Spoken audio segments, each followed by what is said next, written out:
Hello there, ladies and gentlemen. My name is Lord Exsus, and I want to welcome you all back to Pathfinder Kingmaker. Now, in the last video, we managed to scutter the assassins that were attempting to burn Lady Amori's mansion down and kill her and us in the process as well. And we finally managed to leave the tutorial for the game and actually make our way out onto the world map, which is where I left the video for you guys. There was a lot of blood, a lot of death. It was hype as all hell, if I do say so myself, especially for a D&D type game. There was a lot of fighting, and I had a great deal of fun playing as Aiden, my new roguish knife master. So I was very happy with that video. I hope you guys enjoyed it too. I'm ready to get into my next video, and I hope you guys want to join me. So I'm going to hit load game. We're not going to go on Exsus, that's my main. We're going to go on Aiden, and we're going to go to Aiden 1, and we're going to pick up exactly where I left off. Let's do this thing.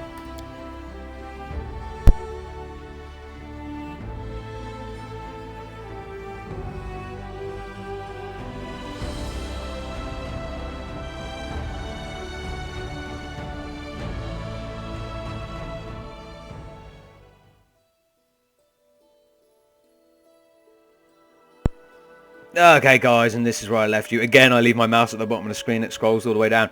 So this is the world map. So these are myself, or Aiden, our main protagonist, and our three companions. We have Harim, Lindsay, and Amiri. So a nicely rounded group. As you can see, you can have 6 players in a team or a party at any one time, and you can have many companions as time goes on. I can't zoom out or zoom into the map. We can move left and right and up and down. We can see where we have to go, or roughly. Of course, we're going to go across this top road. I believe where we need to go is actually maybe here, and it forks off and we go down. I can't remember. I can't actually remember. It's been a while. So we're going to leave from here, and we're going to see what we encounter. So hope you're ready for this, guys. I am. And our nice little miniature moves steadily along its way. Oh, and we get a random encounter that we cannot avoid. So let's do this.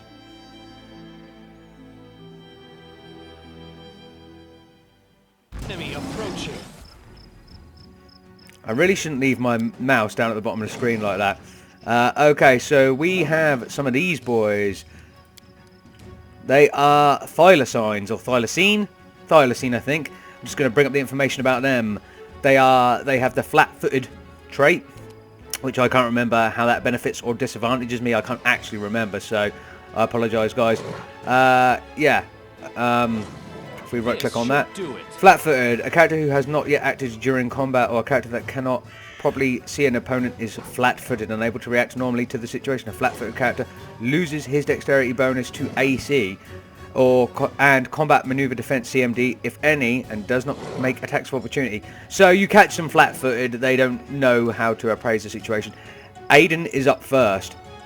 So with Aiden, we're actually going to use charge. It's quite cool that my rogue has charge, and we're just gonna get in and see if we can wreck house. Aiden doesn't have a lot of hit points, but we're going to take down this thylacine. Oh, sneak attack, down and done. Done in one. Well done, Aiden. Well done. You absolute beast. Okay, what I'm going to do is I am going to hit stealth.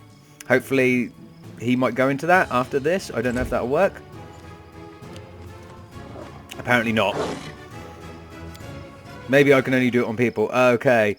And you are glowing. You have got your rage on the go, Amiri, from when we left the mansion. So I like that. That's going to do some decent damage, I think. Let's. I'm just going to turn the viewing inspect off because I don't need to know more about them now.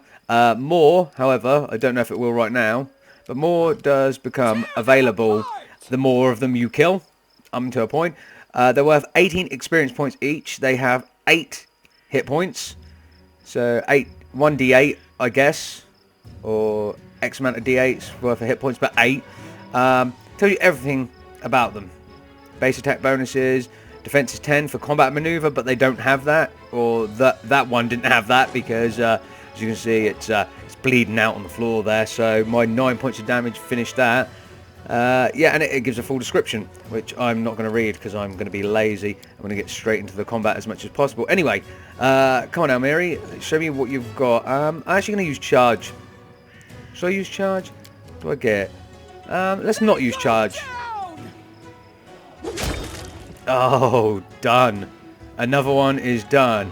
Well done. We're going to turn Rage off, so that'll cancel out when we finish our turn. Lindsay's go. So where? Let's zoom out. Where is the other? Oh, the other one's there. Well, Lindsay, you can hit that from there. Let's take a shot. Serves you right. Oh, Lindsay, sweetheart, you're letting me down. Okay, well, we'll have Harrim go to intercept. I'm not gonna. No, I can't actually reach there, so I'm just gonna stop. I'm gonna stop here.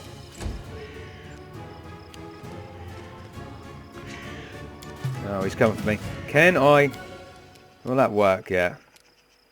A calculated risk. Oh no, but I got 2 nasty stabs in there. So, I'm wondering, because we saw it in the previous video, if I'm not wrong, guys, and also, small detail, but blood, like the blades of grass. Sorry, I cannot English today. The blades of grass soaking up the blood and turning red. Love that. Absolutely love those details. But I'm pretty sure in the last video, right, I actually stealthed while I was in front of someone rather than the beginning. Maybe it's if they're not focused on me or something, perhaps at the time. I don't know. Okay. I missed that. And you should be, you are out of rage. Oh, it wears off now. Okay. You should be able to finish this off, Amiri. 19. Jesus, gal. Okay.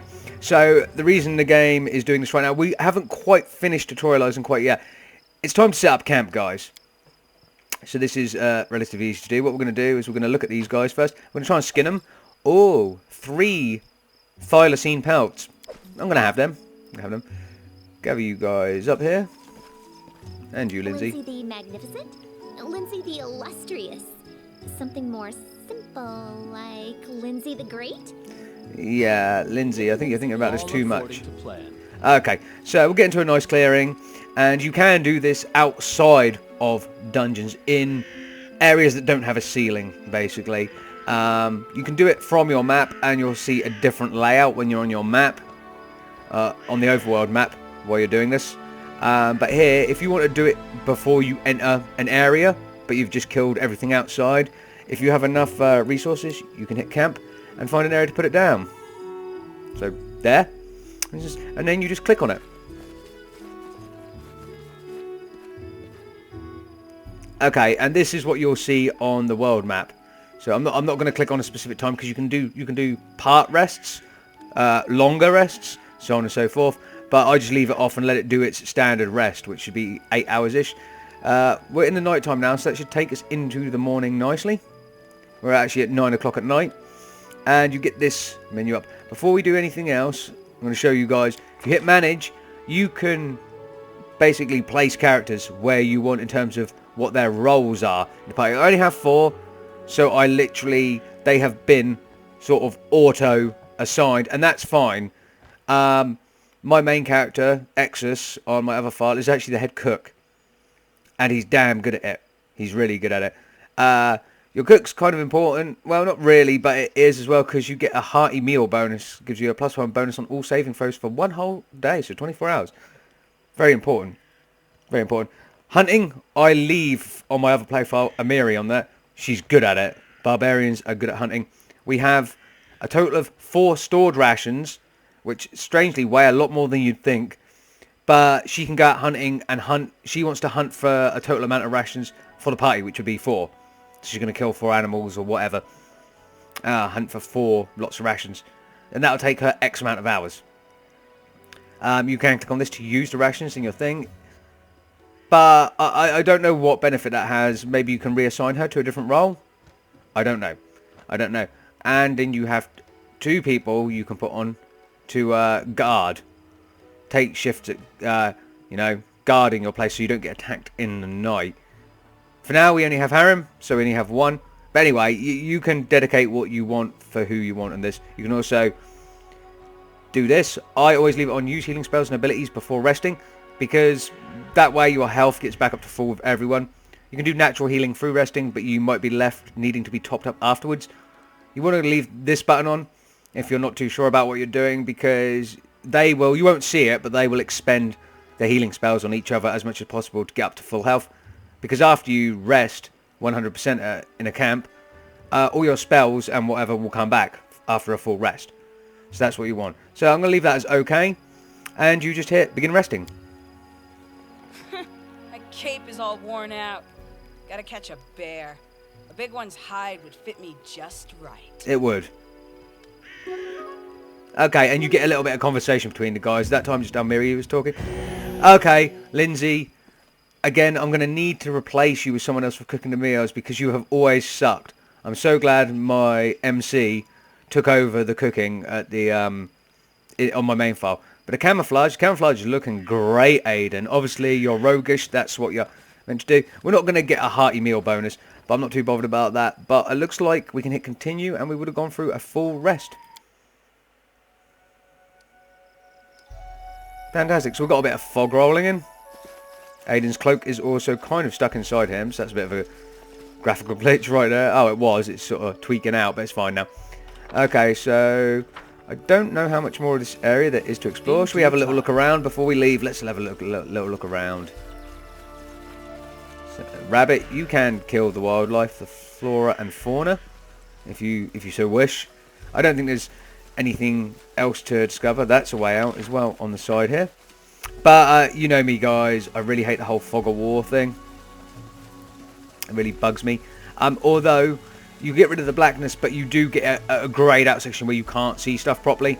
But you have cleared the fog of war. That is not far. Yeah, I know it's not far.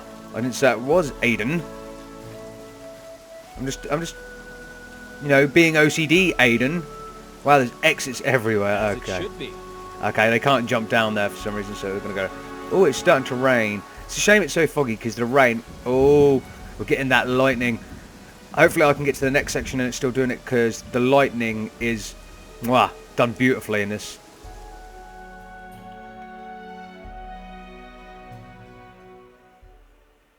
Okay, so we completely cleared that area and got rid of the thylacine. We're going to carry on. We're fully rested as well, which is awesome.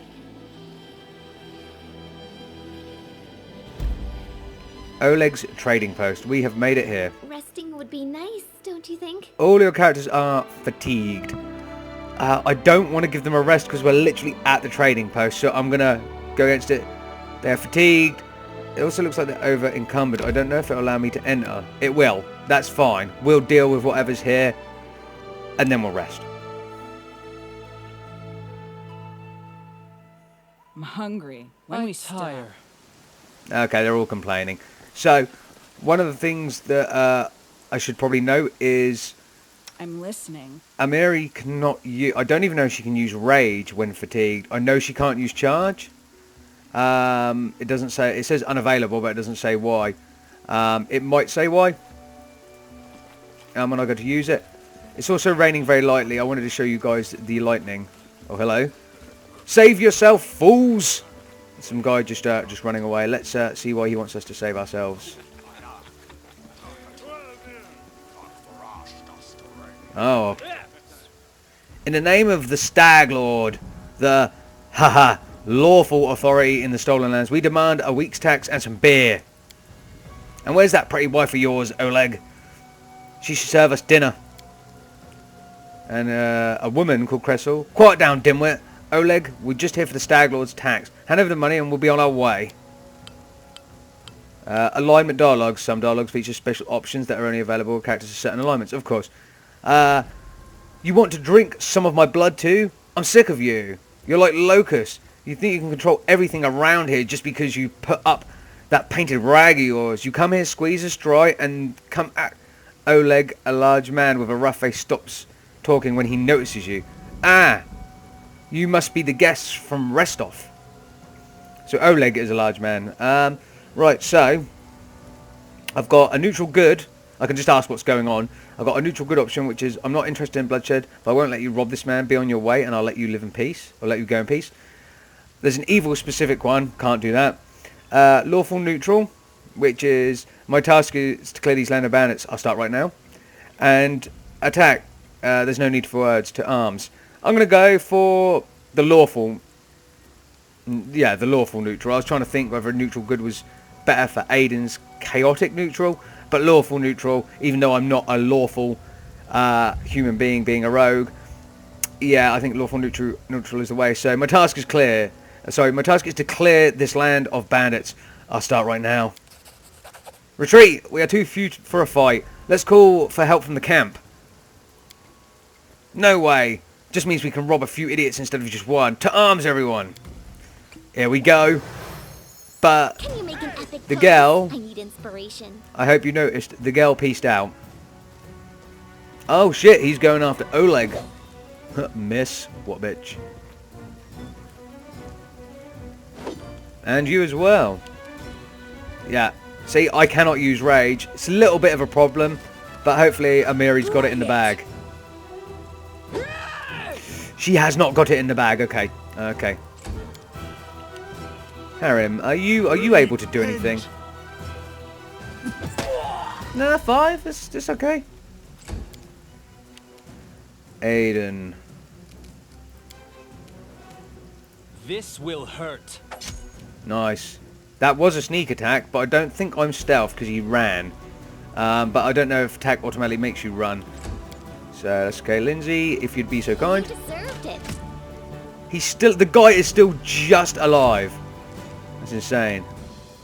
Oh, Oleg, you provoked those guys over there with an attack. Oh, they're coming back. Okay. You guys suck. Yeah, you suck. You cannot hit us. So who have I got? Oh, yeah, of course. Well, Amari, you can go after him. Oh, crunch. And he's fucked. Okay. And, yeah, I guess you don't need to move right now. Harim, my boy, you go over this way. Yeah, you missed the attack of opportunity. Fantastic. And you can't actually hit him because you're in the yellow. So, did I manage to steal? It sort of looks like it's on, but hey, we'll see. Let's try this way. It worked as a sneak attack, so I must be. I wish I thought I went purpley blue when that happens, but hey. Hey, let's stay here. What the hell? Was that a delayed death? Did he? Or was it meant to be his go? And we? Okay, okay. I'm not sure if that's a glitch or a feature. Yeah. Oh God, I never say that. That's a bit of a meme, but. Did he just wait to die? Did I think, because he had no health left, right? I think that might have been a bit of a glitch. Bit of a bug. Okay, Lindsay, you shoot this guy. Any last wishes? No, that's 2. Nice little arrow in the back. So that's not too bad. Come on, Oleg. He's right there.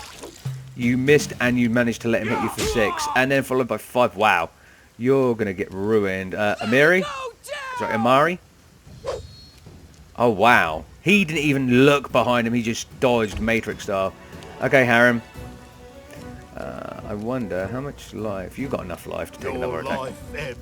Wow. Okay. Aiden, my boy. This should do it. Oh, sneak attack 9. And we leveled up.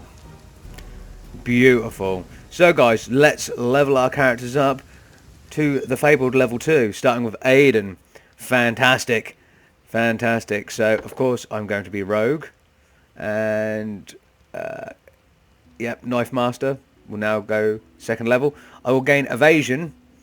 A character can avoid even a magical unusual attacks with great agility. If characters make a successful reflex saving throw against an attack that normally deals half damage on a successful save, he instead takes no damage. Fantastic. Rogue Talent. As a rogue gains experience, she learns a number of talents that aid her and confound her foe. Starting at level 2, a rogue gains 1 rogue talent. She gains additional rogue talent every 2 levels of rogue attained after 2nd level. A rogue cannot select an individual talent more than once. So no stacking, that's fine.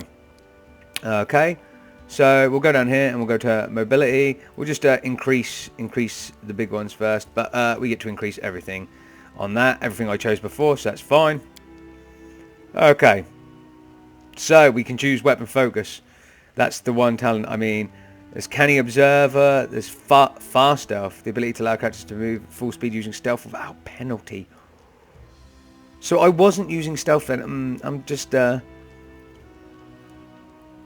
that's going to come in so much more handy than everything else. I want to do a weapons focus on daggers, obviously.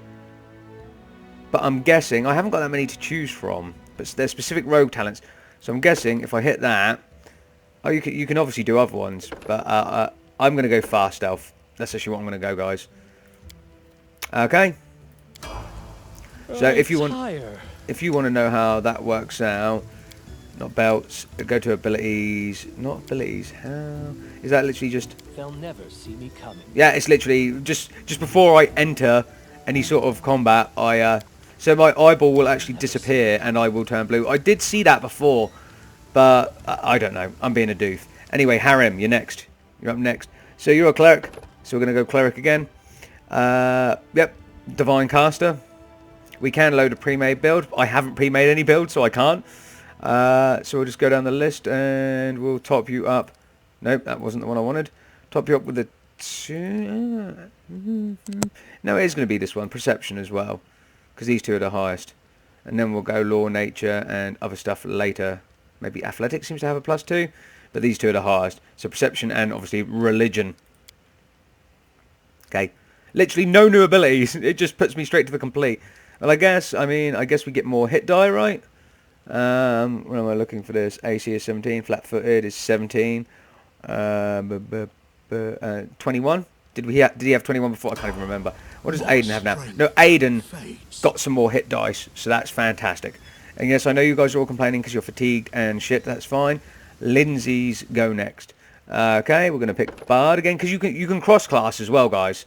If you know your shit well enough, and obviously a Bard's cross class would be something like a Rogue, but you can have any combination of them. We have all of these classes, including a few, that have prerequisites to them, like Arcane Trickster, Stalwart Defender, the Eldritch Knight, or Eldritch Knight, sorry, I don't know why I pronounced it that way, I always pronounce it Eldritch. Stuff like that, stuff like these guys are a little bit, they have prerequisites for a reason, right? So, Dragon Disciple, I don't know who I can put that on. Who has this? Ability to spontaneously cast arcane spells at first level. I can't remember who that is. No archetype. So I'm guessing that was Draconic Bloodline Bronze, or any of these really. Dragon Disciple level 1. So that's Lindsay. Apart from the only thing I can't do with her, of course, is I don't have Arcana knowledge of 5. So yeah, when you click on each character, you can go down these and you can just mix it up. There are so many classes. Obviously, this game allows you to get to the max level of 20, which I think is quite generous because Dungeons and Dragons-esque games that work off those rule sets, the D&D rule set, and other rule sets of those type, of course, they allow you to level continuously forever, really. But I think in the newer editions, it stops giving you any sort of real benefit at 30. But most people don't build a character much past 15, as far as what I can tell. Obviously, there's a lot of groups playing D&D out there, and Pathfinder and stuff like that. So I don't know what the consensus is. I can only tell you what I've seen. But we get to go to 20 in this anyway, so that's nice. Okay, no, we don't get ability points every level. I think it's every 5 or every 4, something like that. It's it's spread thin. Okay, so let's just increase the few points you already have up high. Let's go down a very specific path. Okay, so you choose ability. She has fast stealth as well, and which would be awesome. But what is her skill focus? No, I'm going to go for a weapon focus, and we are going to choose... I'm not sure if she's got a light crossbow or a crossbow. I think it's a crossbow she's got. Long sword, long spear, light crossbow, heavy crossbow. Isn't it just a normal crossbow? I guess it's not just a normal crossbow. She's not got a heavy crossbow. Let's go light crossbow. Yeah, let's do that. I don't really care too much what Lindsay does in terms of attacking. I just keep her around and she can use her bardic skills. I don't know if it's called bardic skills, but she can use them, and she's quite prevalent. She's quite prevalent. So first thing I will do. Is it actually here? Cause fears here. Oh, maybe remove fears here as well. You install courage in the subject, granting a +4 morale bonus, fear effect for turn. It's weird. You install courage in the subject, granting it a +4 morale bonus against fear effects for the next 10 minutes. I'm pretty sure you have to cast this on someone at the beginning of a fight, or before they get fair cast on them. I haven't actually got to use this correctly, because by the time I do, the character that's frightened runs so far away from Lindsay I can never catch them up. So, but I'm going to put it on because it is useful. Technically a sorcerer and the other person in the party, Harim, can use it, but he hasn't got it yet. Okay, and we're done with Lindsay. Resting would be nice, don't you think? Resting would be nice, Lindsay. I just want to see what your crossbow is. It is a light crossbow, thank goodness for that. We have a lot of stuff to sell and some stuff to re-equip our characters with. Okay, finally Amari. And of course we're going level 2 barbarian. Obviously the green thumbs show you what's best for your character, but obviously no ability points like the rest. And we are putting 4 points in here, which is that, and that. Fantastic. And I'm going to give her Lethal Stance. Lethal Stance grants her a +1 competence bonus on melee attack rolls and throw weapon attack rolls. This bonus increases 1 for every 4 levels. So I would say it stacks. It doesn't stack. Do I have... What? Wait a minute. Do I already have Lethal Stance? No, Lethal Stance at level 2. Don't know what is showing up like that. Is that a bug as well? Am I encountering all the bugs? I'm going to hit complete. I know I don't get it twice, and it doesn't waste it. But if we click on What you Amari... want? Yeah, Lethal Stance. I didn't have that before. Come on, game. Sorry, I didn't mean to press that button, guys. Or that one. Come on, guys. Yeah, it's only showing it once here. That was funny. But yeah, you can look... Obviously, you can look at everything. Everything. Yeah, so Amari is chaotic neutral. Chaotic neutral, which she obviously is going to work well with Aiden. You got a bit of her backstory. I'm not going to read it to you guys. I don't want to spoil absolutely everything, even though there's quite a lot of routes and quite a lot of things you can do. 30 HP. It's good. It's good. It shows the experience point. Everything. Everything. And like I said, we have the encyclopedia as well. Yeah, we have so much in terms of schools and like everything. I don't know why there's arrows on these. Oh, because they drop down lists. We even have the bestiary, like I told you. Like I told you. I think this is shared. So let's say we haven't encountered... I don't know what I've encountered in my game compared to yours. Let's have a look. Well, I haven't encountered a black dragon in any of them. So there's no picture of it. So I'm guessing we get more details when he's filled in. But the like basic stuff is already filled in, right? Yeah, let's close all those up, including the kingdom one. Fantastic. Okay. Okay, I'm done messing around. Right, so we need to talk to this gentleman. Actually, we need to loot these guys. So where are the rest of them? Come here. Fantastic. And then we need to talk to Oleg Leviton. Take that, you scoundrels! Oleg shakes his fist. But now, he scratches his head and stares at the ground gloomily. The girl got away. A plague on her. She's certain to complain to the Stag Lord. They came before to collect taxes, but this time they'll come to punish treason. Now what are we to do? He sighs heavily. If only I could send Svetlana somewhere safe and show those rats what's what. Okay. Oh, this is Svetlana. He notices a fair-haired woman approach. Dove, why are you here? I told you to stay hidden. Svetlana Leviton. It's all over. I saw it. I just needed to be sure you were alright. The woman looks at her husband tenderly, if with a hint of sorrow. Oleg mumbles something as he looks away embarrassed. My name is Svetlana. I'm sorry your arrival to our trading post turned out to be so unwelcoming. Okay, so, tell me more about yourselves. Oleg shifts uncomfortably. Surely there are more important things to discuss. Well, alright. We're just honest people who came here from Restov. We fixed up this old fort to house travellers and give merchants a place to trade with the locals. We also deal with the occasional huntsman in the area. What does any of that matter? When those bandits come back, they'll either drain us dry or just kill us. Okay, I saw someone run out of the trading post. Do you know who that was? That must have been Boken. Boken? I'm going to go with Boken. He sells potions. He lives out here out in the forest like a hermit. But he comes here every day. He knows every tree and bush in the area and how they can help you. The Stag Lord's gang wants him to work for them. He lacks the courage to fight those bandits, but he won't just walk away from us. He has a good heart even if he grumbles a lot, especially recently. Okay. I'm going to say, Oleg, I would like to see your goods. Don't know what good trading will serve that if those bloodsuckers come back and take everything, but alright, have a look. Okay. Okay, so I'm not going to sell everything, but we are over encumbered, so I do need to sell some bits and pieces, guys. So, sell a couple of the padded armors, which the main character Aiden might be able to wear. Don't need all of these. Okay. The chain shirt is still light armor. Where's the medium armor? Hide armor is the medium armor, so... Ooh. Although... Armor check penalties -2. 4 max dex. I'm going to look at what that's like on Aiden, actually. Don't need to give that to Amiri, because I think hers is already better. There's this that Amiri might be able to wear, and some chainmail, which is medium armor, which is within her wheelhouse. She can wear medium armor. She has the proficiency for it, even though she's a barbarian. I just need to reduce it just a little bit. Sell these sort of things. Decorated scabbards. A wooden mug. Don't know how I picked that up. This sort of stuff is... yeah, there is no select all either. Which... some more light armor that could be used for my guy. I'm going to get rid of all of the short swords and stuff. Not useful to me right now for my characters. Really not. I already know what their stats are roughly. So a lot of these weapons not. I'm going to get rid of the daggers because they're no better than what Aiden already has. Silver chain, nothing to it. Short bow, don't want it. Potion of bark skin. The potions will probably come in handy. So let's just tear off the chitin and the agate. Also, braces of armor +1. Since they don't do anything in terms of weigh you down, I don't want a heavy... Do I want a heavy mace?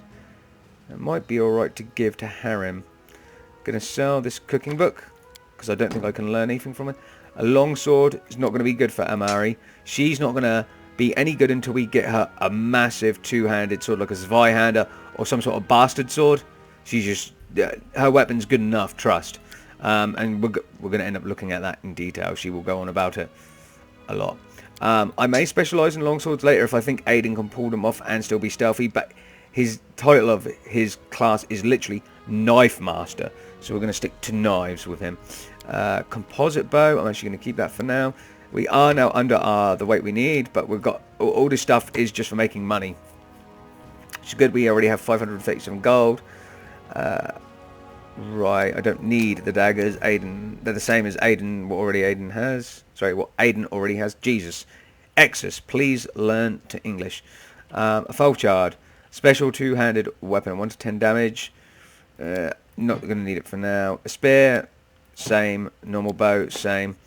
Okay, what are we looking at? I think we're more or less good. Oh yeah, the deal's not complete. You actually have to deal. Fantastic. We already had 500 gold, sorry. I only got 127 for all that. No, don't want that, so I don't want that club. It's only +1. Or that, sorry, or that. Jesus. I did miss a lot of stuff. All of the potions. Don't want that either. Keeping that because it could be alright. A composite bow. And keeping the heavy mace because I'm going to see if Harim wants it. Oh, and we want to get rid of the thylacine pelts. 3 of them. Okay. 807 gold. It's something. It's something. We're going to keep the food because it is a cooking ingredient. And we actually cook, by the way. I don't know if you noticed how young Lindsay burnt my meal. But, you know. It's fine. It's fine. Okay, we're good. We're good. Okay, so we've traded with him. We need to talk to him again. Actually, no, we don't. Jeez. We'll talk later. 1 minute. Sorry, guys. Sorry. Let's equip some weapons. So as you can see, the ginormous sword, a large bastard sword that Amiri has, is 3 to 17 damage. So when I said she doesn't need anything, why have I still got more stuff? Oh, I was down at the bottom of my list. We've got to sell more stuff, guys. Christ alive. No wonder I'm still quite heavy. But yeah, she doesn't need another sword. But does this do more than this? It does. And she's got medium armor proficiency, so you can change up. Doesn't look as good on you, Amari, but hell, it is what it is. Also, we have chainmail. This is -4 armor channel effect. Max 3 dex. -5 max 2.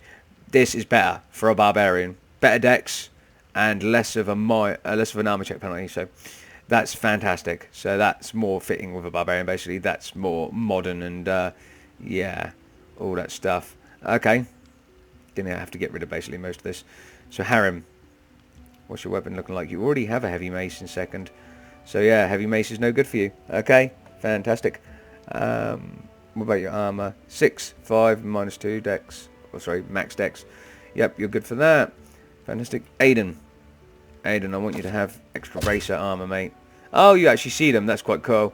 Usually they're sometimes covered by armor. That looks good on you, man. It looks good on you. But what about armor? What is your armor saying? 3 studded leather. Armor class is 3. -1 to armor check penalty. Awesome. 5 max dex. 2 to armor class. 0 armor check penalty. So no and 6 to max dex. It's good. It's good. We're going to switch that out. I love his hood and cloak, even though he's not wearing a hood and cloak.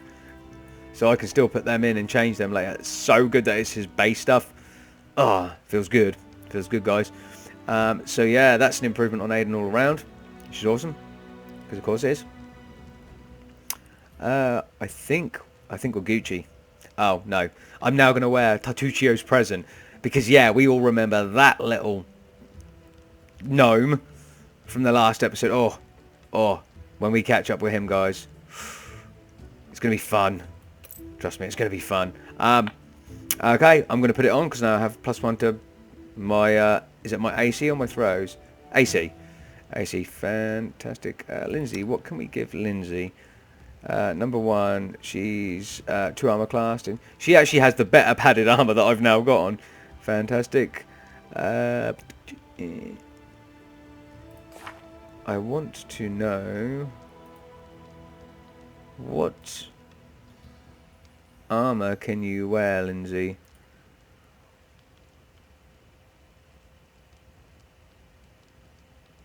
Armor proficiency, just light. Literally just light. Okay, that's what I was looking for. That's what I was looking for, so she can only wear light armor. So she's basically got on the best stuff she can have, because this can be equipped. Yeah, this is worse. This is worse. The stuff I took off Aiden, more or less. Okay, fantastic. Okay, let's... sorry, one more time, Oleg. Okay, right, we... yeah, I didn't scroll up. Okay, so ever-burning torches. I'm keeping both of them, even though they're £1 each. There's a damn good reason for that. I don't know if I have to do something separately to light them. I think they just set on fire themselves. Okay, sell. A bloodstone. A merchant would pay well for this. It is literally... This is the description. See, when I bring it up, it's literally something to sell.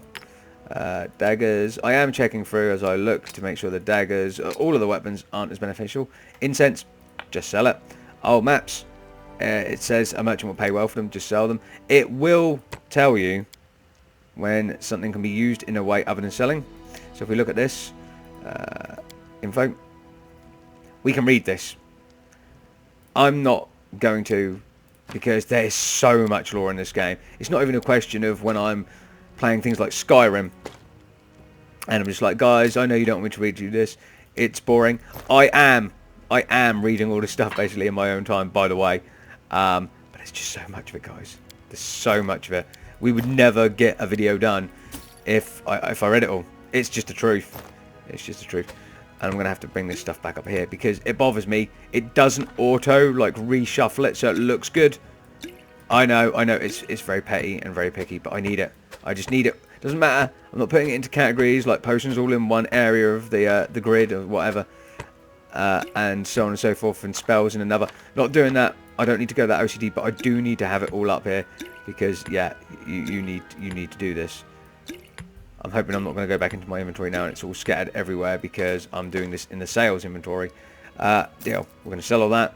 So we're nearly at 1,000 gold. That is fantastic. I will keep all that stuff for a medium over encumbrance. And yes, look at that. It's beautiful. Absolutely beautiful. That will do. That will do. What I will do is give Lindsay some Alchemist's Fire. And that goes in here. Because she can throw that. And when she throws that, that'll burn people. That is literally Alchemist's Fire. It's literally like the fireball kind of, or fire finger spell in a bottle. Which is awesome. Okay, Oleg. Right, so let's get to the point. You say the bandits are going to attack again. Who are they and when will they arrive? Oleg waves his hand sullenly. Who are they? But the Staglord's gang, that's who. These lands teem with bandits like bedbugs in a beggar's hut. And you just stirred them up. They have a camp not far from here, and I expect they'll return in full force in half a day, maybe less. The Staglord won't take an insult like this lightly, and his henchmen are more like demons than men. Okay, so teach me as much as you know about the bandits. How many bandits are there? What do they want? What do they want? Those bloodsuckers think they own this land. They come, take what they want, and steal the better part of our money every month as a toll for their leader. They even broke our gates so we couldn't try and hide anything from them.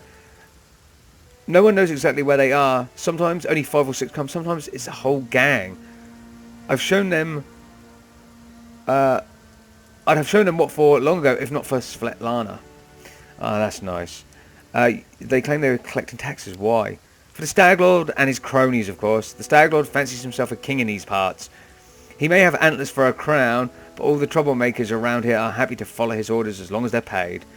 So they charge an arm and a leg as taxes, and they call their excursions punishment for treason. Sorry, executions. Don't know where I got excursions from. I cannot English, I cannot read or speak today. They call their executions punishment for treason. Even those who never swore allegiance to the Staglord, they're killed fast. If they're lucky. If not... Oleg looks at Svetlana. Dove, why don't you go start supper while we finish our talk? I've no need to be protected from dark talk. I'm not some blind kitten, you know. I've seen what they do to people. Svetlana lowers her head. Most of the gang is made up of simple bandits, but there are a few monsters among the leadership, especially those close to the Staglord. Orcs and Doven from Nishroch come to mind. They like to make us share their tortures and executions. My husband and I, we saw the bodies. Okay, so now comes our options. So, since I am a chaotic neutral character, I'm going to use the chaotic neutral dialogue option, which is, I'll help you. I'm not really interested in your post, but I never back down from a good fight. Oleg grunts. Well, thanks, I guess. I might even be able to scrape some sort of reward together for you if you manage to defend the post. Okay, I like it. We have to hide Svetlana. Please don't argue, Dove. Now, we also need to decide on a plan. Go ahead and take a look around. There may be some tools that we can use for the battle. There's some pretty solid traps around, some tar, and a box of alchemist fire. Looks like. Okay, so there's a few things we can do, but I'm going to choose alchemist fire. We could put that by the gate and light it off with a burning arrow when those bandits are nearby. But that could set the post on fire.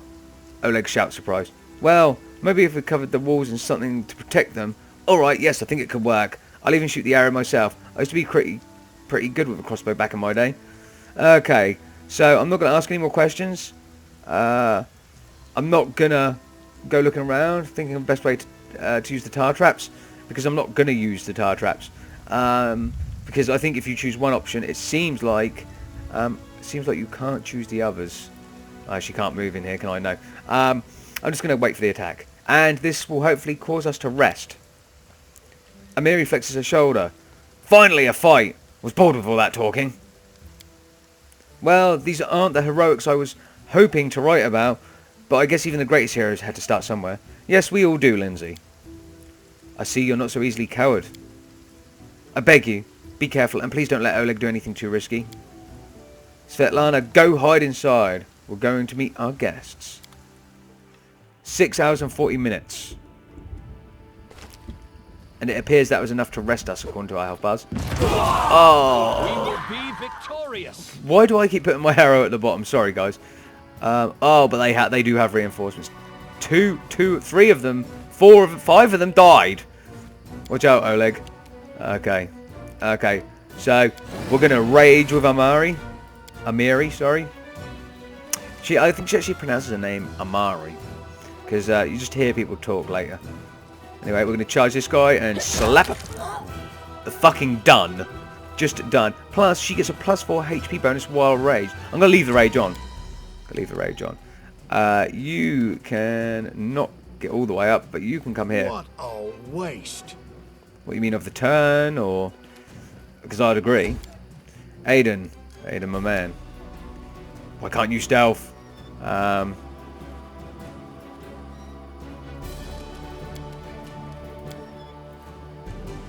Jesus, I forgot how slow that makes me walk. I really want to stealth, but obviously you need to be stealth before the fight begins, sort of thing. It's a shame. I'm just going to turn that off. That's not going to help me here.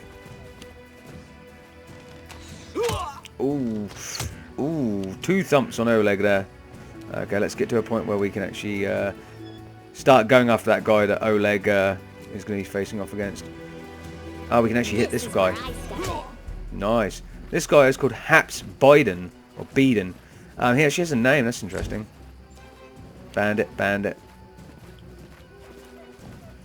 Can you not see? We killed so many just in that beginning bit. I didn't know we'd get that many. That doesn't always happen. I'll be honest.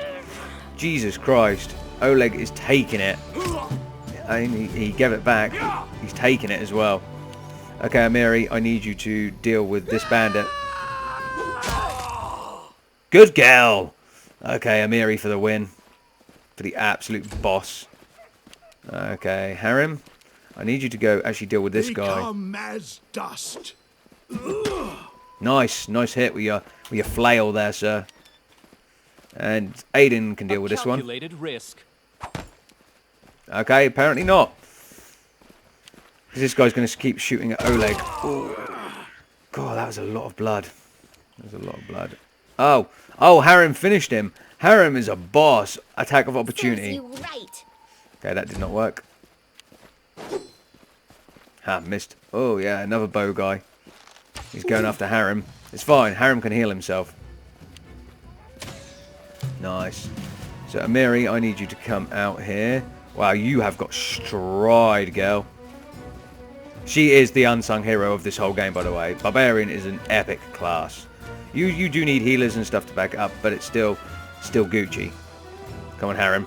You done well with that attack of opportunity, sir. Okay, Aiden, it's all on you now, bud. This will hurt. Critical. It's something. Maybe Lindsay can finish this bandit off. You deserved it. Jeez. Oh, look at the wonky physics. That is a glitch you get. That is nightmare fuel. Lindsay hit him so hard, or her so hard, that she stretched out to fuck. That does happen sometimes. That is the one bug I was telling you guys about that I have encountered. Although we've already encountered like 3 this video. So, yeah. Special nightmare fuel right there. Okay, Lindsay, you can just stay where you are. Oh, and Amiri just fucked him up. Okay, that's the battle over. So we managed to defend the outpost. Thanks to the fact we burnt a load to begin with. Okay, let's collect everything from here. It collected from these guys. That is pure horror show. Usually the character stretches back into proportions. When that happens, it's usually just janky physics. It's funny, but that is horrifying. That is absolutely horrifying. This bag left on the ground was something we looted. And I still, again, love the little details, how their charred corpses are on, still sort of burning. Let's talk to Oleg, I guess, then. Oleg is breathing heavily, but he shakes his fist in the air menacingly. You rats got what you deserved. Now they know better than to treat honest people like cattle.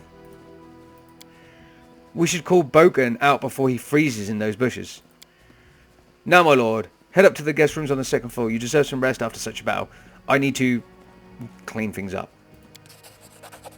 And this is for your efforts. Now, don't offend me by trying to turn it down. Just take it. An honest fight deserves an honest reward. If that were more common practice in this world, I think life would be so much better. And we received 100 golds. Fantastic. So we are done. We are done indeed. I think I got all of the loot. I'm pretty sure I did. Where was Boken? I'm going to call him Boken. It might be Boken. Can I go up here? I can. It's a little...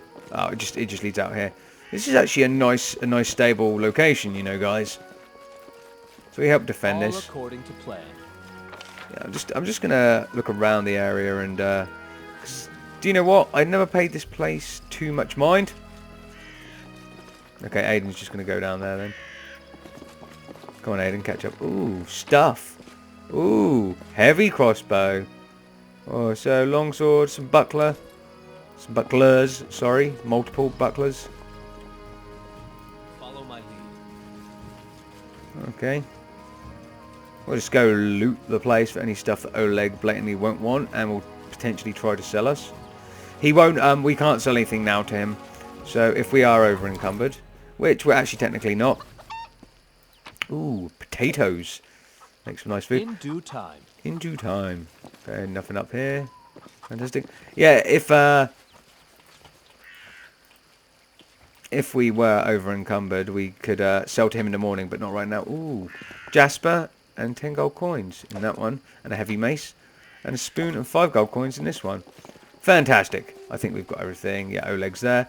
Okay, let's go inside, talk to Svetlana, and yeah, get ourselves some sleep. Svetlana, talk to me. I'm glad all is over. Glad it's all over. Even if there was a fight, we'll talk. Okay. I totally read that wrong, guys. Ooh, foods. I'm just going to nick your foods, Svetlana. We are very hungry. That is not far. I know it's not far. I didn't say it was, Aiden. Calm down. Okay, and these are our beds for the night. I don't think... I can't. Yep, can't mess around with the chest yet. These will... I think these do become our stash. Indeed it does, because we have more stuff, which I'm going to collect all. Because I'm going to sell some stuff to Oleg in the morning. What did we pick up? We have a potion of Anish. We have a scroll of Ray of Enfeebling. And 2 items of silver ring and a silver disc to sell. Plus, Cloak of Resistance. Cloak grants the wearer a +1 resistance bonus type to all saving throws. Did we must have picked that up off one of the bandits. Yes. Okay, it's not as cool as looking as that. But still a cloak and it's +1 to all resistances. Of course I'm giving it to Aiden. Okay, I'm ready to sleep. Let's turn in for the night, guys. You wake up from a nasty dream that tortured you almost all night long. In it you saw a wall of unnaturally thick fog that surrounded you, slowly moving closer and closer. A quick look out the window and you find out the fog was not a figment of your imagination, not a dream, and then... Hear me. Please hear me. Can you hear me? Please. Okay, and this is a spectre of something called the Guardian of the Bloom. The half-transparent outline of a beautiful nymph appears before you. Even in this ghostly form, it is clear she's exhausted. Her shoulders are slouched, and her large blue eyes burn within her pale face.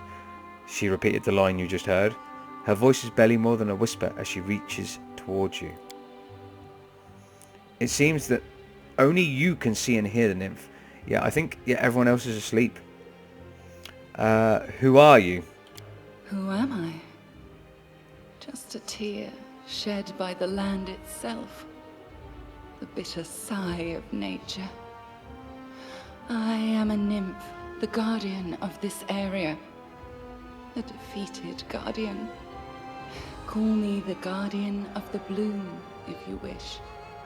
Okay, so Aiden's a little bit entranced by this, I guess, yeah, well, a nymph.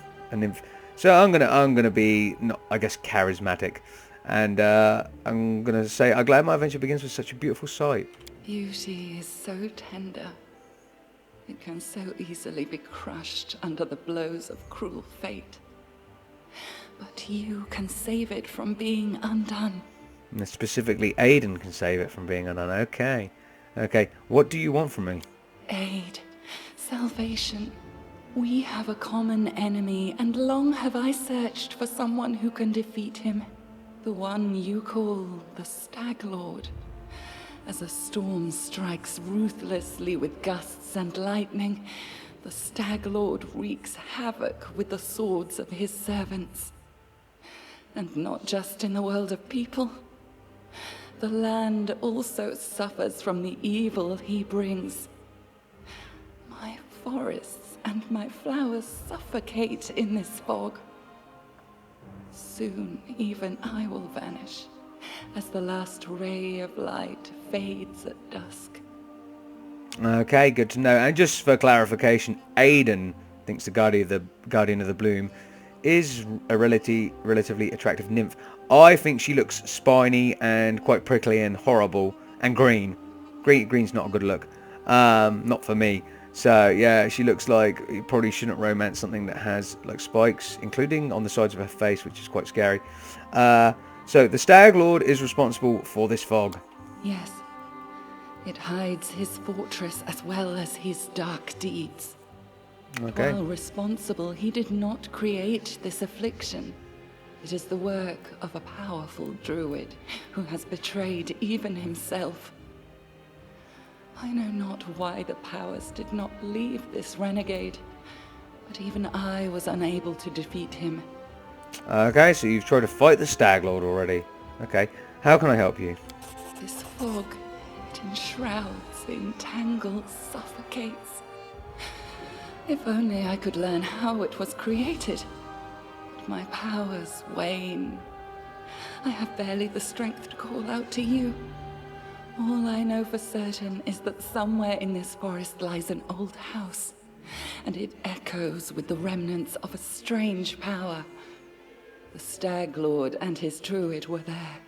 The fog hides this place from me, but I can point you to the bandits' camp near the Thornford. Make them tell you where this place is. Go there and listen to the echo, catch the whispers, search for anything that can tell you how the fog was created. Once the fog clears, nature will breathe again, and you will be able to easily find your way to the fortress of our mutual enemy. Okay, so Thornford has been revealed as a bandit camp there. She wants us to go, kill the bandits, or at least take one prisoner, and learn what we can. And we, of course, are going to help her. She's dying. Or her power is completely gone, or starting to go. And this Thog, the Stag Lord, seems to have some sort of druid. Although she did say the druid is now betraying even himself, so maybe the Stag Lord's controlling him somehow. Anyway, I'm going to say, all right, I understand, and farewell. I don't believe in fate, stranger. But our meeting seems more than a coincidence. The nymph's whisper fades, and then she disappears.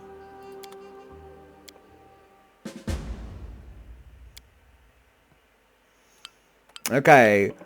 There are no threats in this location. It is a sort of headquarters where you can prepare the party for new expeditions in such locations. Companions don't follow you around, and will go about their own business. You can speak to them freely and get to know them better. Once you exit this location and return to the global map, you'll be able to choose your companions you wish to take with you, leaving other players here. Whenever you meet a new companion but don't want to include them in your party right away, the companion will travel to this location on their own, or later on to a specific city, because this will not always be our base of operations. But I'm glad that outlined that. Can I open these chests? I can. Can I open this one now? Is it still locked? Still locked. They'll never see me coming. They will never see me coming. But I want them to, because I'm in a safe location. Okay, let's talk to Lindsay first. A halfling girl with tasseled hair wearing a dusty traveller's outfit sits chewing the tip of her quill. Just a moment. How should I put this? Oh, I know. She scribbles something quickly in a notebook scrawled with a verse, raises her eyes and gives a bright smile. Oh, hi. Okay, so let's find out more about our characters. So this isn't necessarily going to be a combat heavy video. We have had some combat, a couple of little bits, but we need to find out more. And we should find out more. Time isn't necessarily clocking on loads here, so we can take our time talking to our friends. Tell me about yourself, Lindsay. What do you want to know? Where are you from? I'm from all over. I was actually born in Galt, in such a tiny village that it's not even on the maps. If it weren't for my teacher, I'd still be living there, milking goats, weeding turnips, swilling homebrew, having babies, and using books only as kindling. Okay, so who was your teacher? He's a true saint. He was once an important person in the capital at the Church of Shaylin, but he got in trouble with the authorities and went on a self-imposed exile to the tiniest, most godforsaken priestless village he could find. The one where I was born. Okay. He wanted to open a school, but the villagers wouldn't let him. You can heal us all you like, but no putting any ideas into our children's heads. It'll only distract them from their work, but he did teach me on the sly. He taught me how to read, how to write, and he gave me books, poems, legends. He was the one who told me about the Arch Knights of Avestan. And when I told him I was going on a journey, he gave me a magic ring so that Shellen would protect me from harm. Awesome. I did see that in your inventory, on your equipped person, Lindsay. I didn't bother looking at it. Arch Knights of Avistan, who are they? Oh, you haven't heard of them? How can you be a hero without knowing one of the most epic stories in the history of stories? No, I won't spoil anything. You should just read about them yourselves. Every single chapter. Their adventures are what give me the idea of going on a heroic quest and writing about it to begin with. And now, look at me. Here I am, on a heroic quest. Okay, so how did you become a bard? When I realised there was nothing for me at home besides radish patches, I decided to run away. A travelling book peddler, Tessie the Quill, happened across our village. When I stuck to her like a burr, and I wouldn't let go until she agreed to take me as an apprentice. Together we travelled everywhere, to Bravoy and Taldor, and even to Ostalav. And then I found out about the Academy of Grand Arts in Pitax. And I thought, well, I love reading stories, so I can surely learn to write them too. I enrolled on my first try, and they even gave me a scholarship. Then they expelled me. But that's okay. They'd already taught me all the important stuff, and now, with Shaylin's help, I can manage on my own. Okay, fantastic, so they expelled you. Do you worship Shaylin? Yes. Not to offend the other gods, but she's the most important of them all. All the other gods guard the world as it is, but only the eternal Rose, so Shaylin, just thought I'd bring that up, the goddess of beauty, calls us to the world as it should be. Why are your clothes so messy, Lindsay? Bit of a rude question. Hey, little halfling, you look scrappy. Lindsay waves her hand carelessly. Forget it. I can't waste money on looks. I'd rather buy books instead. In 100 years, when people are reading about my works, they're going to ask whether the author had holes in her sleeves. Lindsay, that's a very damn good point. Let me ask you something else. So you come from Pitax, right? That is how it's pronounced. It's not Pitax, it's Pitax. Tell me about it. Oh, I love Pitax, even though they kicked me out. A joyful place. What is life in Pitax like? Actually, Pitax has always been one huge nest of thieves, bandits, river pirates, smugglers, fences, card shops. It's always been home for the likes of them. But that was before Iravetti became king. With him, a whole different life began there. Iravetti always wanted to make history, but not as another bandit with a crown. That's exactly what he is. He wanted to be glorified through the centuries as a great patron of the arts. So he built the Academy of the Grand Arts and spent lots of gold to assemble the best artists, poets, and musicians. Of course, the very best ones refused to go, but he got what he wanted in a way. If Pitax was once just a booze barn for thieves, now it's a cabaret. Okay, that makes sense. What do you know about King Iravetti? He won his crown in a game of cards, which says as much about Pitax as it does about him. He's fiendishly clever. Some cheats I know told me that from the moment he appeared, he started pulling off such schemes that the old city masters just scratched their heads with him in charge. Gold flooded into Pitax, and also, he incredibly, unimaginably, fantastically decadent is incredibly, unimaginably, fantastically decadent and conceited.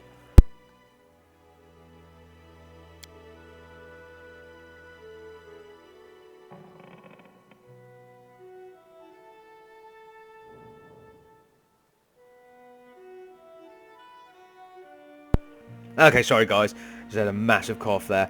Getting drunk with whores at the pub. That's not Lord Iravetti style. Oh no, he aims higher. Dressing up like a male Calistria with a golden codpiece and holding a 3-week orgy with dancing on the rooftops, parades, public executions, and a contest for the best ode to the great unrivaled king. That's more like it. Wow. We need to meet, straight up, we need to meet King Iravetti. We need to. A 3-week-long orgy? Dancing on the rooftops? Cool. Parades? Public executions? I mean, I'm not up for that. I'm not about that, whether it be me or someone else. But a 3-week-long orgy? Come on, guys. What can you say? Okay. He also likes singing. And he orders his guards to make the citizens gather for his shows. May Shillin have mercy on his listeners. Okay, so he's a performer that's quite bad at it, but he's a king, so you got to, right? Tell me about the academy you studied at. You know, jokes aside, I'm thankful to Iravetti for building it, but he has no taste at all whatsoever. He likes his art loud, bright, grandiose, and most importantly, glorifying his Royal Highness. He kicked out the best charcoal artist because he didn't wish to spend money on grey scribbles. He sacked a masterful flute player from Taine's Eye? I'm going with Taine's Eye, for playing too quietly, and instead ordered them to open a kettle drum class. He even ordered the academy to expel me. And for what? An innocent limerick. Would you like to go back to the academy and finish your studies? I'd like to return, but on one condition: if they threw out 3/4 of the professors who teach there now, and returned all the old ones they banished. And if you ask me, I'm proud to have been expelled. If my art was to Iravetti's liking, then I would have a real reason to be ashamed. Okay, so let's ask her something else. Tell me about the book you're writing. What is there to tell? You've seen some of the rough drafts already, haven't you? It's a book about you and your adventures, and I'm writing the whole truth, just as it happened. Well, the whole artistic truth. You know, no glory, no story. Okay. Why are you writing it? What's the point? When I was at the academy, Eobold, the insightful, began his literature course with the question, what is a person? And he answered, a person is a storytelling animal. Our world does not consist of things. All these woods, seas and cities, it consists of the stories about those things, the stories we tell ourselves and to each other. Just think about it. Centuries will pass and there will be no me and no you. All your subjects will be long gone, but you and I will live on in people's memories and influence their deeds thanks to this very book. Oh. Okay, I'm not going to tell her, no offense, but your commander language is not good, because your commander language is masterful. I'm not going to say your book is full of inconsistencies, because as far as we know, it's not. I think she's doing a good job. She's trying to be truthful. I'm gonna ask, so what kind of character am I? In books, everything is simple. These are the heroes and those are the villains. In life, of course, it's completely different. You have to make difficult decisions, and I don't always agree with you, but that's what makes you complex and a multifaceted character. You're like a force of nature, wild and unpredictable. You're full of surprises. I doubt I could make up a protagonist like you, even if I tried very hard. To be fair, you probably couldn't make a protagonist like Aiden up, although technically someone has, because we're playing him in a video game and we made those choices. However, you don't know me that well yet, Lindsay. We went through a turbulent night together along with a few other people. Keep writing. You'll see. You'll see. How do you feel about me reading your work in progress? Well, these are only drafts, but of course you're welcome to read them. Just keep in mind, even if you don't like what I write about you, I won't change a single letter, so don't even ask. Yeah, do you know what? I'm cool with that. Freedom of the press and all that. Of course, it's a book about you, but it's my book, understood. The small writer's eyes glow rebelliously. I understand that. Write whatever you wish. I doubt you would defame me, or for that matter, overpraise. Yeah, I like the chaotic good on that. The chaotic neutrals, I have no interest in censorship, and stories about me are welcome as long as they're interest. Actually, I am chaotic neutral, and that sounds good. No, I'm not going to make up any fiction about you, and why would I? I wouldn't be able to invent half the adventures you keep getting yourself into. Lindsay, I know this dialogue may be set up for when I can come and talk to you at another time, but we've hardly done anything yet, sweetheart. Okay, so let me ask you about something else. Tell me about your friendship with Tessie the Quill. Well, what's there to say? The books woke my urge to travel, but it was only thanks to Tessie that I managed to really get out of my village. At first, Tessie tried to in vain to get rid of me, but later, when I told her I was staying in Pittox, she even shed a tear. I wonder where she is now. I wonder indeed. What's the deal with the ring you're always wearing on your finger? Ah, this. Lindsay holds her arm holds out her arm for you to get a clear view of the ring. It was a gift from my first teacher. It's magical, imbued with the powers of Shaylin, no less. When I get myself in trouble, it transports me to a safe spot. Oh, does it? I like that. You can say, ask her to leave and not return, or I have to go. And we're going to go, I have to go. Just don't leave without me, of course. I could just write whatever you tell me, but if I wanted to stay cooped up in a dusty room, I'd be sleeping through lectures at the academy. That's true. I'd still be sleeping through lectures at the academy. That's true. We're not going to tell you what to write. Okay. So there's another character here called Honorio 8 Eyes. Honorio 8 Eyes. Honorio 8 Eyes. The elf looks straight at you, though through her tangled hair falling over her face. Hey, you're an adventurer, right? Seeking your fortune in the stolen lands? You aren't the only one of your kind here. Take my advice. Keep your eyes open and watch your back. Sometimes the ones who call themselves your friends are more dangerous than your enemies. Judging by the elf's voice, it is obvious that she started the day with a whole jug of wine. Who are you? The elf grunts. Honorio 8 Eyes. Once upon a time, I was famous throughout Absalom. Honorio 8 Eyes of the Reckless Six. Well, glory passes quickly. A few miserable decades later, and no one recognises you on the street anymore. What a shame. Okay, what are you doing here? I sit here waiting for adventurers who are in need of help. We may be sitting here in the backwoods tavern, but in Absalom, I have a lot of friends who are eager to make a few coins. They have brave hearts but shallow pockets. A little gold would be welcome change for them. I can send them a message and they will come from Absalom through a portal. If you're interested, just give me a sign and we'll arrange everything right away. Okay, so we can summon, basically. We can summon more heroes. Also, I can summon the tutors from the Pathfinder Society who can retrain you and your companions. They're quite willing to do this for a fee. The first 3 times you'll request their service. After that, the price for retraining will gradually increase. Such is their way of doing business with all new clients.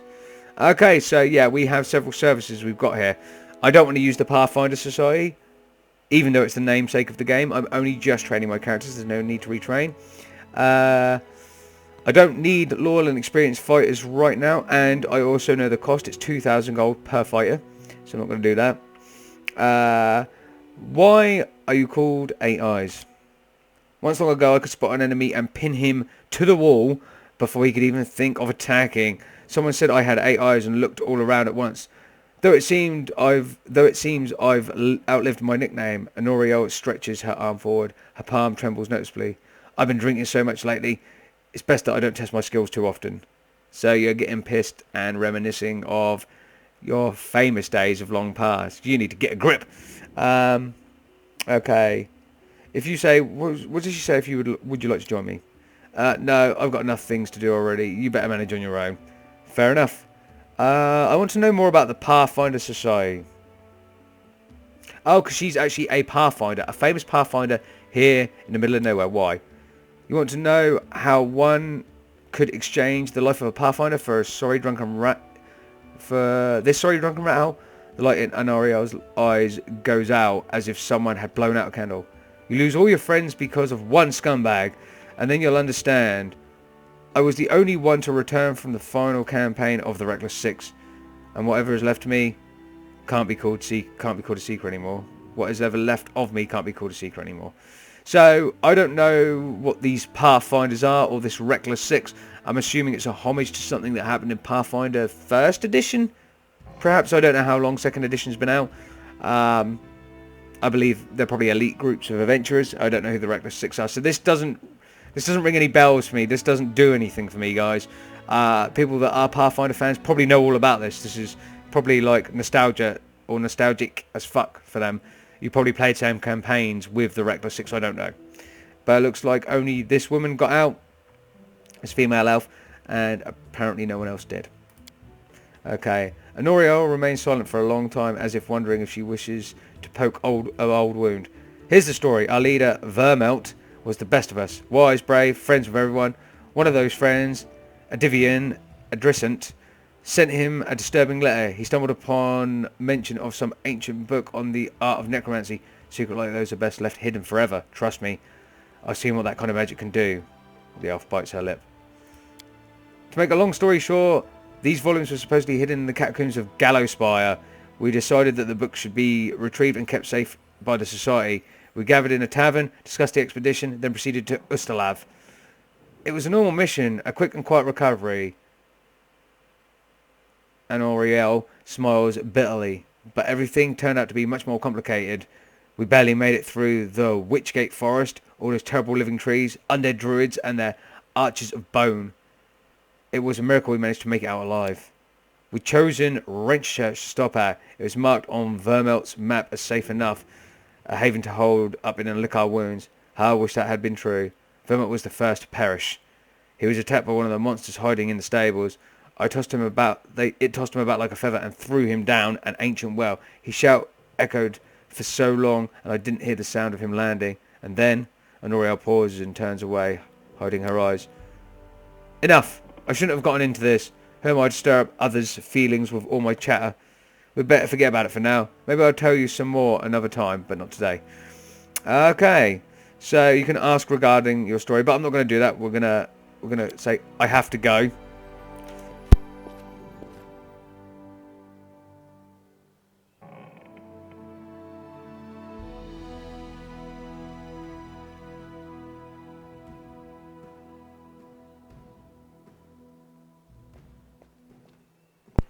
Okay, sorry guys, had to cough again. Okay, so we're going to leave Anoriel for now, and we're going to have a look around. What does Svetlana say? Good day, I hope you're feeling alright after the battle. I can't thank you enough for what you've done. I definitely don't want you to waste your time, but if you have a moment, I have a request. Sure, what did you want to ask? She lowers her head. This is a very personal request, and maybe not important enough for your time. I completely understand if you say no. But the first time the Staglord thugs came here demanding money, they also took my wedding ring. Just tore it right off my hand. It's just a trinket, really, but it meant so much to me. I remember every moment of the day Oleg came to me, that ring in his hand, to ask if I'd marry him. I was standing in a fancy dress on the stairs of my father's home, fearing that I'd misheard something, or that I'd say something stupid and everyone around would laugh. So Svetlana interrupts herself, shaking her head gently. If you happen to find my ring among the bandits' possessions, please bring it back to me. It's easy to recognise. My name is engraved on the inside of the band. Svetlana drops her eyes, lowering her voice. There is one more thing. Among the bandits there's a dark-haired woman who wields dual axes. She's not bad in a fight. In fact, she can be extremely dangerous and cruel. But please, I beg you, show her mercy if you have the chance. I'm going to say the middle one. I can't promise anything, but if I do come across your ring, I'll return it to you. I understand. I appreciate the effort you put into it. So tell me about yourself. How did you and your husband find the coast to establish a trading post in the Stolen Lands? It was Oleg's idea, though I supported him in it. We didn't realise how dangerous it was here, of course. In Restov, everyone respects the Sword Lords, and everyone's accustomed to relying on them. Even the mention of someone like Lady Jamandi could be enough to fend off a street thug or some other trouble. It could maybe even work in some places here, but not with the Staglord's men. What can you tell me about the Staglord? He's not some average bandit. If no one puts a stop to him, he'll turn the Stolen Lands into his personal kingdom. A kingdom of fear and oppression. Okay, so I've only got 5 options here, and of course Chaotic Good is closer to me, so I'm going to go for Chaotic Good. I like adventures, but I definitely prefer ones involving stopping villains and helping people. I can't thank you enough for the hope you've given me. Please be careful, the Staglord is extremely dangerous. God, English, Exsus, do you speak it? Okay, I have to go now, so farewell. Okay, so that's everyone in the tavern, right? So we've got the quest Svetlana's ring. And I haven't pronounced her name correctly until just then either. Okay, fantastic. Fantastic. So we can also go around the people here. Which, we're going to go talk to Oleg first. Yeah, because I do have quite a lot of stuff to sell from that. So Oleg, my man. Greetings! Oleg seems to be in a good mood and greets you warmly. You certainly ruffle those villains' feathers. Well, anyway, new day, new troubles. Have you seen the fog? Never seen anything like it before. The road to Rostov looks like someone spilled milk and it just hung in the air. Couldn't see anything through the soup. Not even my torch. Sorry, not even with a torch. Feels like witchcraft to me. I bet the Staglord's involved somehow. Rumours say he deals with all kinds of bad magic. Just show me your wares, Oleg, first. Nothing's too good for such a good person. Okay, cool. Well, I've got a lot of composite bows now, so I'll get rid of them. None of this stuff is worth anything to me apart from one composite bow, just in case I want to go that way. Yeah, that's incense. I want to go that way with Lindsay. Don't really care about giving... no, I don't care about the heavy crossbow. The bucklers are no good. All my characters have better shields. And literally, I'm not going to end up using this food. I grabbed it so I could sell it on. What is that spell? No, I'll take that back. Potatoes. Nope. Fantastic. Another 624. Probably because of this, right? It's a pearl. That's only worth 1 gold, though. The other stuff, then. We'll sell that. Fantastic. We now only have £114 in our collective shared stashes, our collected stashes. But as you notice, it's called the shared stash. But it's only taken my weight into account so far. In these rested areas, you do not get fatigued that way. Only outside of them. Okay, let's talk to Bokin. Sorry, Bokin. I decided to call him Bokin, didn't I? Bokin frowns as he ostentatiously examines the nearest wall, hands in his sleeves. Without turning to you, the old man finally says in dull voice, "You want some potions?" And I'm going to say, can I help you in any way? Bokin glances at you, suddenly interested. Well, since you're asking, there's a cave nearby. I used to pick berries in there, but the place has been overrun by spiders. The berries are red. They look like raspberries. Fangberries, I call them. I'd be real grateful if you gathered a basket of them and brought them back. Just be quick if you do. They spoil quickly. Fangberry Cave has been revealed. Those spiders in the cave are mean. Here, let me give you some alchemical fire. Crafted it myself. Burn those spiders to a crisp. That'll teach them for taking over my Fangberry Cave. I also need a bucket of moon radishes. They're a rare mysterious plant. I don't know where to find them. But I know the kobolds gather them and value them highly. It's not a huge deal, really. I'd do it myself if I were younger. But if you're willing, I'll pay you 3 potions for the berries and a purse full of coins for the radishes. Okay, so why do you need the fangberries and the moon radishes, Boken? You want to know, huh? Well, I'll gladly tell you after you bring some to me. Alright, I'll try to help. Okay, so I should go. I don't need anything else from you. But we do have fangberry for Boken. I'm going to keep saying Boken, it's probably Boken. But, and moon radishes for Boken. If we hit the journal, as you can see, we've got all of these lovely quests now. So moon radishes for Boken, fangberries for Boken, Svetlana's ring, a bitter rival, meet with Tartuccio in the Stolen Lands. So that's actually part of our quest to meet with him. And of course, we also have keep track of the passing time. Out of the 90 days, we now have 88 days and 6 hours remaining, guys. That's what we have.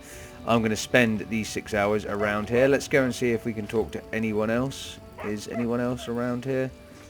Oh yeah, sorry. Harim's down there. He's so bland and unforgettable that I nearly missed him. Harim, tell me about yourself.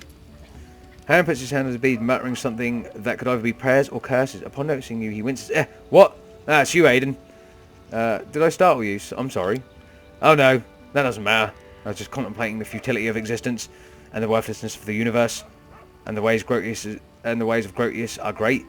My humble mortal mind cannot fully grasp them, but I do what I can. Harim smiles apologetically.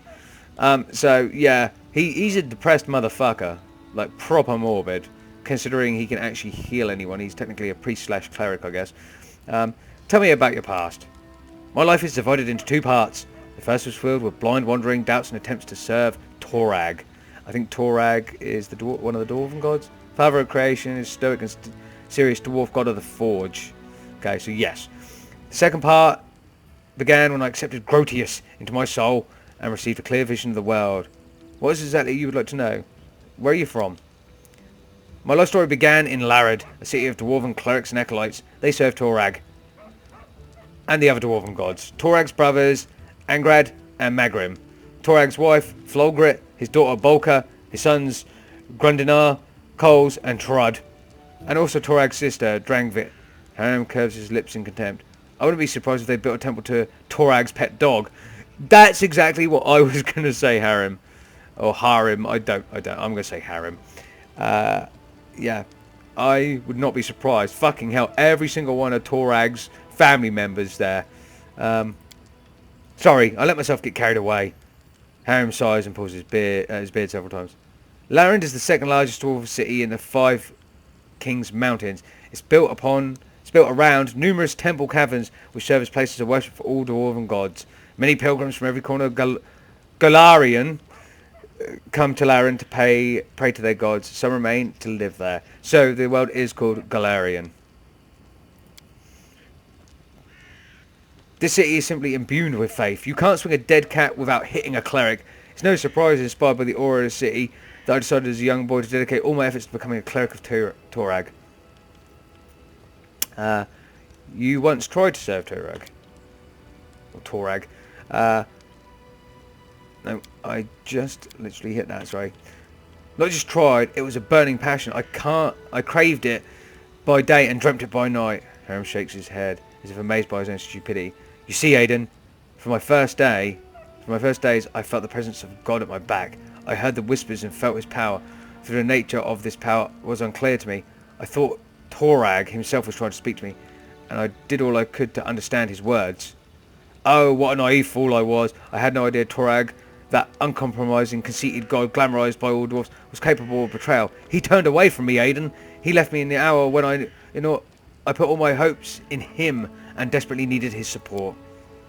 Torag is the god of craftsmanship, so every follower, especially the clerics, must smith their own suit of armor.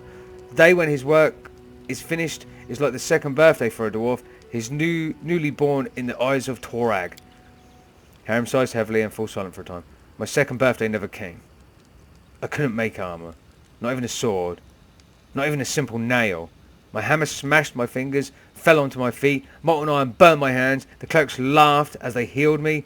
They used to say I was cursed by Torag. So finally I gave up any attempt to please the betrayer god. So, even if Torag really has rejected you, is there enough reason to leave your homeland? You don't know much about dwarves. Harem lets out a sad sigh. How can a dwarf cursed by Torag go on living in a city where every single soul bows to Torag? I was alone, disgraced, humiliated, insulted. A lone tear glints in the light before sliding down Harem's cheek and hiding in his beard.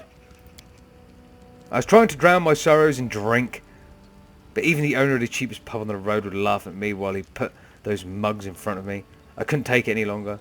I wanted everything to end. But there was one thing that kept me going and prevented me from ending my life. I could still hear the divine whisper behind my back. It was yet faint. It took a long time before I could hear it clearly, but having heard it once, I could never forget it. It was clear that none of Loran's deities favoured me, so I left the Five Kings Mountain and went out searching. I didn't think dwarves ever worshipped Grotius. How did you learn about him? Oh, but that blessed day became the beginning of my new life. Alone and abandoned by all, I spent many dull hours in a filthy tavern by the roadside. I don't recall the town, nor even the country. I had no money. In fact, all I had was a hunk of stale bread. I was weary and almost fainting from hunger. And there was a moment when the whisper from the god became more clear. It was like it was calling me. At last my suffering had come to an end. It was a miracle, Aiden. And I had paid full price for it with my torments. I couldn't control myself. I walked out of the tavern and straight into the nearest forest, and there I found a ruined temple of Aroden, the lost god. Several figures clad in robes were holding a silent service there, a service to a god I knew nothing of. None minded when I stood beside them. For the first time in my life, I felt myself at home. My new brothers told me that they were the clerics of Grotius, the god of the end times. They were travelling around Galarian, spreading the teachings of Grotius. Despite all the persecution, contempt and misjudgment they received from others, I gladly shared this burden with them, for now I knew whose voice had whispered to me through all those years. Wait, so you couldn't even make a simple nail, and you blamed Torag? Are you suggesting that my problem was not a curse, just my inability to work with metal? Or maybe you're saying that I was just too lazy? Harem looks into your eyes. Harem looks into your eyes defiantly, his hands trembling with suppressed rage as he raises his fingers over his beard. You're a fool if you think so. An ignorant fool. Have you ever met a dwarf who can't handle a smith's hammer? Even our children craft knives. No, no, no. Torag is the cause of my sufferings. The betrayer god deliberately cursed me just to make a laughingstock of me. Harem raises his hand and shakes his fist at someone above. But I won't let myself get angry at you, Aiden. You're an ignorant and blind soul, and my aim is to guide you through this dying world that marches towards its end. I will open your eyes or die trying. Grotius will be pleased by either outcome. Fucking hell, Harem. You got seriously intense there at the end, buddy. We're just gonna... I want to talk about something else. Okay. And I have a feeling you're going to get very, very intense. So, what about dwarves? Most dwarves are self-satisfied, stubborn fools serving Torag. They don't deserve my good attitude. Harem winces. But you can ask what you want to know. I'll try to answer. So, the Five Kings Mountain? The Dwarven Kingdoms, yes. Well, it's south from here. It survived many trials. And there will be more yet to come. He strokes his beard, contemplating. There is no unity among dwarves, Aiden. The Five Kings rule over our people. They sit on their thrones of the five great cities. With every passing day, it grows harder for them to come to any agreement. The only thing uniting the Five Kingdoms mountains is the sky citadel of Highhelm, the great dwarven fortress at the mountain's heart. Have dwarves always lived on the surface? Oh no! Eons ago, all dwarves lived deep beneath the surface, and they did rather well, judging by the historic records. They built fortresses befitting noble dwarves, but our restless god Torag sent us a prophecy, the quest for the sky. He orders all the dwarves to abandon their fortresses and press upwards, to show their beards to the sun, as they say. Amazing. This journey was long and bloody. Many dwarves perished on the way. Others turned back, keeping to their ancient strongholds, eventually turned into evil Dogar. Or Dogar? Grey dwarves. basically. He closed his throat. But those who survive reached the surface and found the Sky Citadels, the most glorious cities in Dwarven history. Tell me about them. Oh, they are the peaks of creation, glorious cities built by the ancient dwarves who finally reached the surface after many hardships, performing the final labour in the quest for the sky on the surface of Golarion. Harem's eyes glitter with admiration. They are steadfast, tall, magnificent, as they are beautiful. The 10 citadels were built by dwarves, but we managed to keep only a few. The citadels crumbled, and the orcs, sworn enemies of our people, trampled their blessed streets and ruined their gorgeous palaces of the ancient kings. Harem's eyes grow misty with tears. These were heavy losses, and a disgrace to our people, Aiden. High Helm is the jewel of the citadels that remain. It is located in the heart of the mountains and the heart of every dwarf. Yes, yes, my heart too. There's a dwarf saying that if an enemy reaches High Helm, every dwarf from all the corners of the world will come to defend her. Harem cast a sad glance at you. I'd be there too, but not to help the citadel defenders. I'd be there to witness the fall of our people with my own eyes and to mourn it. I would fall upon the cold stone and raise my final prayer to Grotius. I have some other questions. I'd like to know more about Grotius. You wish to learn about Grotius? Harem seemed surprised and pleased at the same time. Yes, of course. I will answer anything you ask. What are Grotius' teachings about in a nutshell? Grotius is the end of all that exists. Harem smiles. You've obviously been waiting for this question. Look around, Aiden. What do you see? Look again and realise that everything will be destroyed. Our clothing and our armour will turn to dust. The walls of the palaces will crumble into ruins. The trees will fall. And you and I will die much sooner than that. Okay, Harem. Like, seriously. I'm quite into Harem's voice right now, as you can hear. Harem, you need to calm the fuck down. Grotius is a timeless watcher. He's been locked away by Phasma. Phasma being the goddess of death. The Lady of Graves, yes. Like a necro kind of goddess. The goddess of rebirth. From her boneyard, he watches over the world, knowing the time for the final reaping shall come.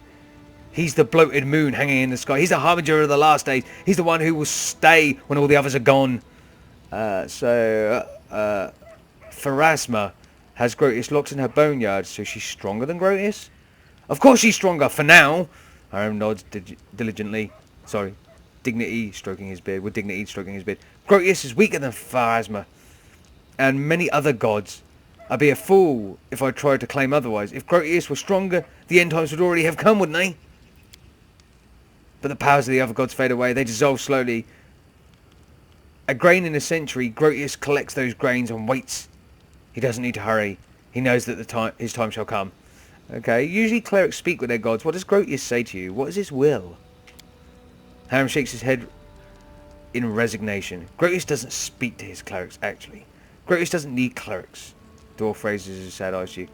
He only allows his whispers to be heard, and only by those who are dying to hear them. His words are unclear, but they call to you.